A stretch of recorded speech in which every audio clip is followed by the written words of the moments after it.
मेरा ये वीडियो या ये पोस्ट किसी भी जाति, किसी भी धर्म, किसी भी स्टूडेंट के खिलाफ नहीं है, सभी अपने हैं। नमस्कार साथियों, मैं आपका दोस्त राहुल सिंह चौहान और आज एक बार फिर फेसबुक के माध्यम से आपसे जुड़ना चाहता हूं। और जैसा कि आपको मालूम है, इस समय जंतर मंतर पर जो है स्टूडेंट लोगों का बहुत ज़्यादा विशाल धरना प्रदर्शन चल रहा है, अनशन चल रहा है। लेकिन उसमें कितने स्टूडेंट हैं, कितने क्या हैं, कितने राजनीतिक दल उसमें शामिल हैं, इस चीज़ की मैं पुष्टि नहीं कर सकता हूं, ना ही कुछ मैं बोल सकता हूं। और जैसा कि मैंने देखा है कि कई राजनीतिक दल उनका आप सपोर्ट कर रहे हैं और धरने प्रदर्शन में भी जो है 20 तारीख को उनके साथ संसद का घेराव करने के लिए पहुंचे हैं। चलिए, एक बात बहुत अच्छी है कि पेपर लीक हुआ, आपने इस तरीके का धरना प्रदर्शन वगैरह किया, सरकार को जगाने की कोशिश की। और लेकिन मैंने उसमें देखा कि कई सारे नेता एक सवाल यही पूछ रहे हैं, और स्टूडेंट हों, लड़के हों, वो सब एक सवाल दोहरा रहे हैं कि 30 बच्चों ने जो आत्महत्या की है नीट के पेपर लीक होने के चक्कर में, उसका जिम्मेदार कौन है। मैंने बहुत सारे वीडियो फेसबुक पे और लोगों को देखा है वीडियो डालते हुए, ज्ञान देते हुए। अच्छी बात है कि आप जागरूक हैं, लेकिन जो ये नीट के पेपर में 30 बच्चों ने आत्महत्या की, इसका जिम्मेदार कौन है, यही क्वेश्चन चारों तरफ से जो विपक्षी दल हैं, जो नेता हैं, जो इस धरने के सपोर्ट में हैं, वो सब कर रहे हैं।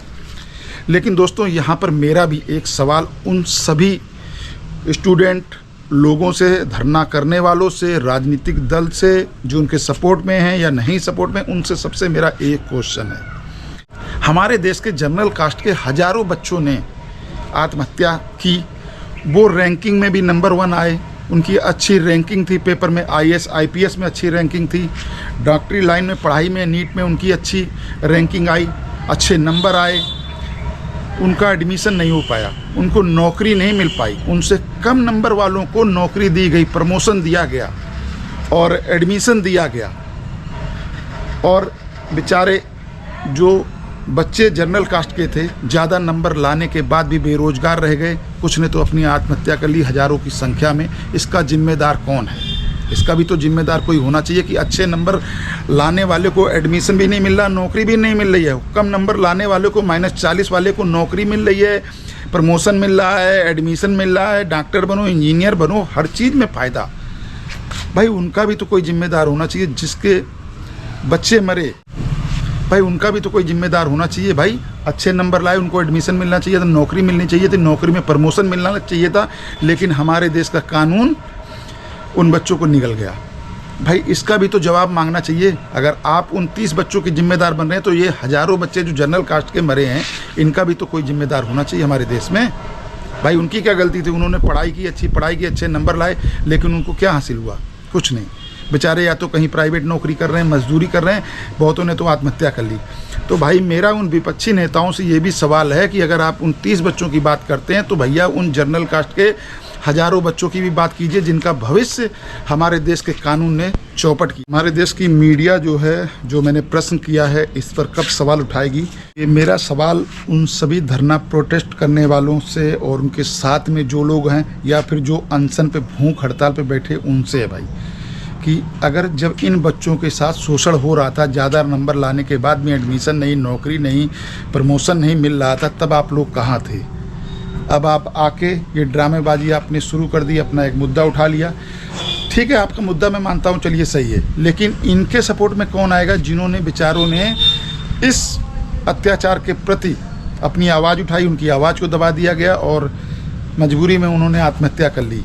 ज़्यादा नंबर लाने वाले, ज़्यादा पढ़ाई करने वाले, मैं उन सभी नेताओं से ये क्वेश्चन करता हूं जो इसके प्रोटेस्ट में हैं। तब आप इन बच्चों का भविष्य आपको नहीं दिखाई देता है कि ये बच्चा क्वालिफाई था, भैया इसको एडमिशन मिलना चाहिए, इसको नौकरी मिलनी चाहिए, आप दूसरे बच्चों को क्यों दे रहे हैं? तब आपकी जवान पे ताला लग जाता है। तब AC कमरों में बैठ बैठ के आप तालियाँ बजाते हैं, क्योंकि वहाँ पर आपकी वोट बैंक का मामला आ जाता है, आपको वोट का अपना डर रहता है, खतरा रहता है, इसलिए आप नहीं बोलते हैं। ये दोहरी राजनीति जो आप लोग खेलते हैं वोट बैंक के चक्कर में, इस चक्कर में इस देश का बेड़ा गर्क आप लोग करेंगे, इस देश को बर्बाद करके मानेंगे आप लोग। और इस देश को आप नहीं चाहते हैं कि ये पढ़ाई करके आगे बढ़े। ये सोचते हैं कि आप सोचते हैं कि आप नेता बने और आपके बच्चे भी नेता बनते रहें, और ये इसी तरीके से ये जो जनता है आपको वोट देती रहे।